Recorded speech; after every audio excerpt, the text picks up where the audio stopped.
लोग ध्यान से सुनिएगा उनकी बात को। एक बार हम सभी जय घोष करेंगे और स्वर इतनी तेज होनी चाहिए कि पत्ता जरूर हिलना चाहिए। भैया तेज ठीक ना? सभी लोग पूरी ताकत के साथ दोनों मुट्ठी बांध कर और दोनों हाथ उठा के जयकारा लगाना है। ठीक ना? भारत माता के, भारत माता के।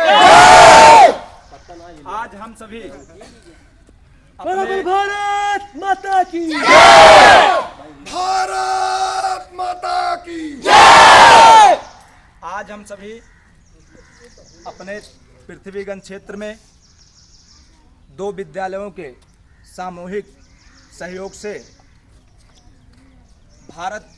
पूरे भारत देश में अमृत महोत्सव का अभियान चल रहा है, जिसके तहत हम सभी हर घर तिरंगा अभियान का हिस्सा बनेंगे और अपने अपने घरों पर, अपनी दुकान पर एवं सार्वजनिक स्थलों पर, सामाजिक स्थलों पर, जहां पर हम लोग प्रतिदिन उठते बैठते हैं, ऐसे स्थानों पर तिरंगा लहराकर राष्ट्र के प्रति अपनी भावनाओं को, अपने श्रद्धा को जागृत करने का यह सुनहरा अवसर है।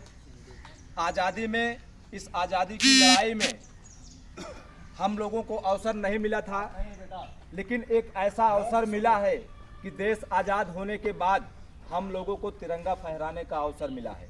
स्वतंत्रता की आज़ादी है, 75 वर्ष पूर्ण हो चुके हैं देश को।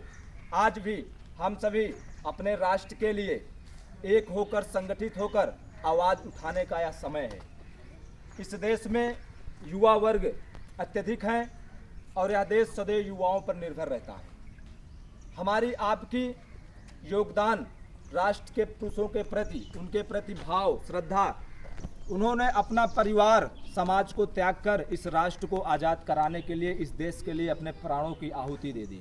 कुछ लोगों को हम लोग जानते हैं, कुछ लोगों को नहीं जानते हैं। ऐसे 7 लाख से अधिक भारत माँ के वीर सपूतों ने दिन रात कड़ी सी कड़ी मेहनत करते हुए अपने आप को देश के लिए समर्पित कर दिया।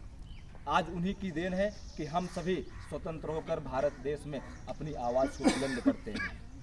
यह एक ऐसा अवसर है इस अमृत महोत्सव के रूप में, यह एक ऐसा अमृतकाल चल रहा है जहां हम सभी अपने राष्ट्र के स्वतंत्रता संग्राम सेनानियों को, उनके विचारों को, उनके व्यक्तित्व को पढ़ने की आवश्यकता है, जानने की आवश्यकता है, समाज में बीच उनका प्रचार प्रसार करने की आवश्यकता है। हम आप अपने महापुरुषों को भूल जाते हैं।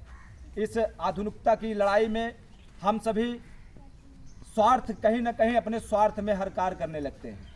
लेकिन जब राष्ट्र की बात आए, अखंड भारत की बात आए, तो हम सभी को एकजुट होकर देश के प्रति, ओछी मानसिकता वालों के लिए जो देश को तोड़ने की नीति को अपनाते हैं, ऐसे लोगों के प्रति हम सभी अगर जागरूक रहेंगे तो हमारा देश मजबूत होगा, संगठित होगा, एकत्रित होगा। तब हम आप किसी से लड़ सकेंगे। जब हम एक मुट्ठी के रूप में काम करते हैं, जब बांधते हैं, इसकी ताकत कई गुना बढ़ जाती है। तो यह देश है, इस राष्ट्र के लिए इस देश ने हमें बहुत कुछ दिया है, लेकिन क्या हम इस देश को कुछ दे सकते हैं, इस विषय में सोचने की आवश्यकता है। हम आप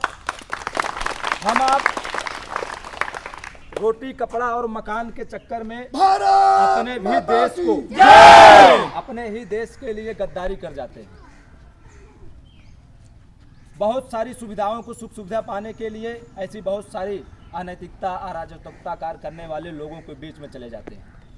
लेकिन ऐसा अमृत महोत्सव काल चल रहा है कि हम सभी खुद से 2-4 ध्वज लेकर, तिरंगा लेकर अपने आस पड़ोस के लोगों के बीच में देने का कार्य करें, वो भी इसे एक त्यौहार के रूप में मनाएं। आज़ादी बहुत कठिनाई से मिली थी। आपके आस पड़ोस में जो स्वतंत्रता संग्राम सेनानी रहे होंगे, उनके यहाँ जाना चाहिए, उनसे मिलना चाहिए। बहुत सारी असहनीय पीड़ा सहे थे उन्होंने देश को आज़ाद कराने के लिए।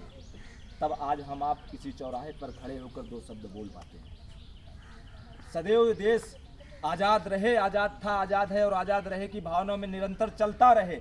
इसके लिए हमें आपको आवाज़ उठाने की आवश्यकता है।